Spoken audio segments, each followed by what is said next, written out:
Hello everyone, I am Swaminathan Gopalan. H.M. Devaraj had forwarded a post from an old SJC student, Rusi Kathoke. Rusi had used a quote of Sam Ewing, the baseball player, as a title for his post. When you finally go back to your old hometown, you find it wasn't the old home you missed but your childhood. How true! SJC was not about the school, but that period in our lives when we were entering teenage, and hence the most memorable part of living. For me, no school was ever particularly great. I moved to a different school every few years as my father moved on transfers, so I never developed deep roots in any. However, the Nilgiris made a tremendous impression during the years at St. Joseph's, which was class 7 to 10. And what stands out in the memories of this period is the Nilgiri Railway. I suppose I'm a natural train buff and absorb details about them that others miss. Kunur was the loco shed and it had 12 steam locomotives during those years. They were numbered from 37385 to 37397. I still remember the numbers. 37390 now stands outside Kunur railway station. Every loco did a cycle. Kunur, Ooty, Metropolitan, Ooty, Kunur.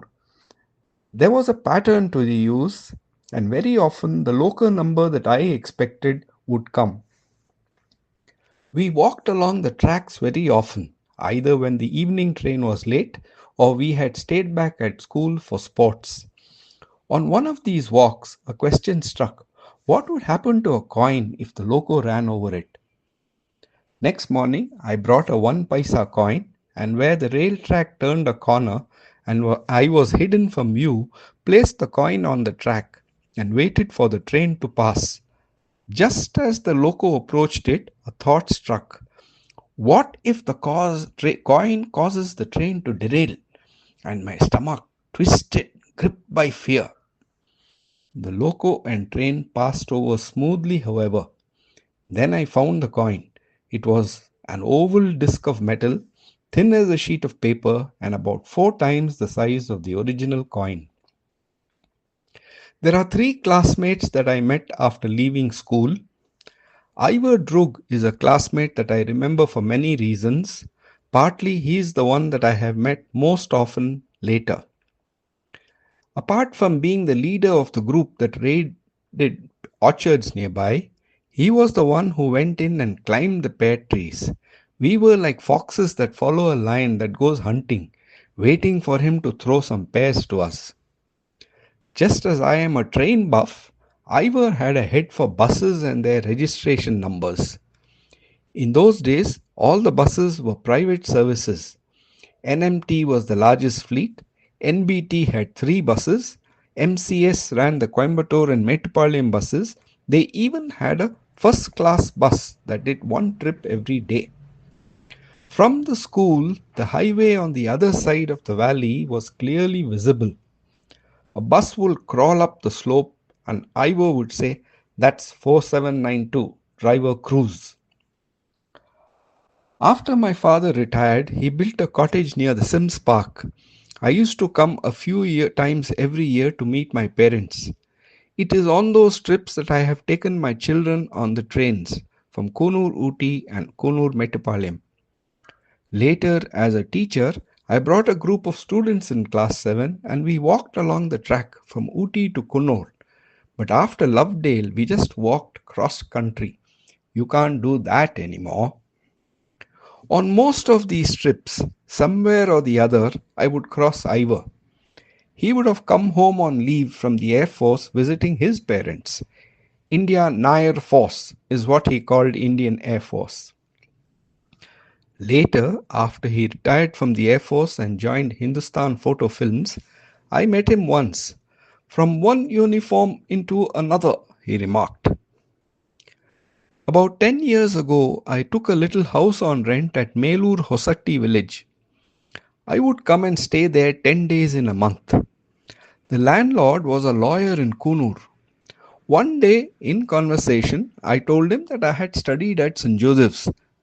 Come, he said, and took me to the adjacent petrol pump. And who should be there but Shamim Seth, who was also the lawyer's landlord. In school, Shamim was a natty dresser, shirt always crisply tucked in.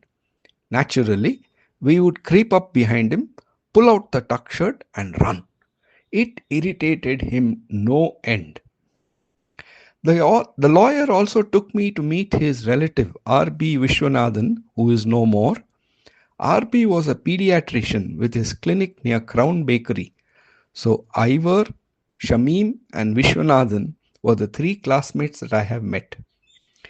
K.V. Krishnan describes himself as a nerd, but in fact, he was an academic wizard, especially with geometry. Solving riders based on theorems has never been my cup of tea, but he would crack them effortlessly. One teacher I remember was really inspiring was Twist, Mr. Varghese. He was the science teacher in class 7 and 8. He didn't restrict himself to teaching from the textbook. Once, he demonstrated making oxygen. The manganese dioxide had impurities in it and there was a big explosion. Undeterred, the next class he repeated the attempt.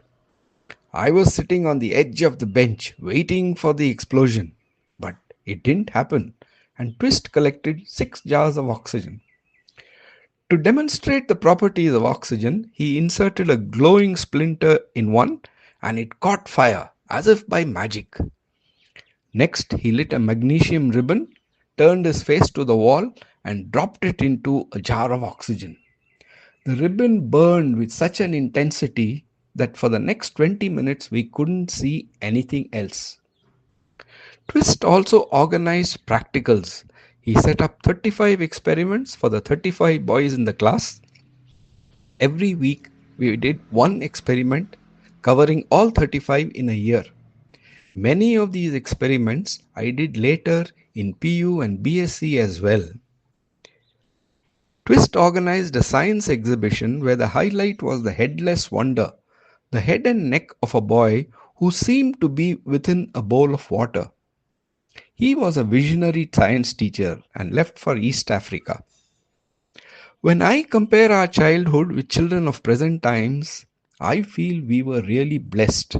Travel by train, walk, no extra tuition or coaching, no after school activities organized. It really was a glorious time, at least for those who managed their academic performance. We had no money in our pockets, but we couldn't have wanted anything.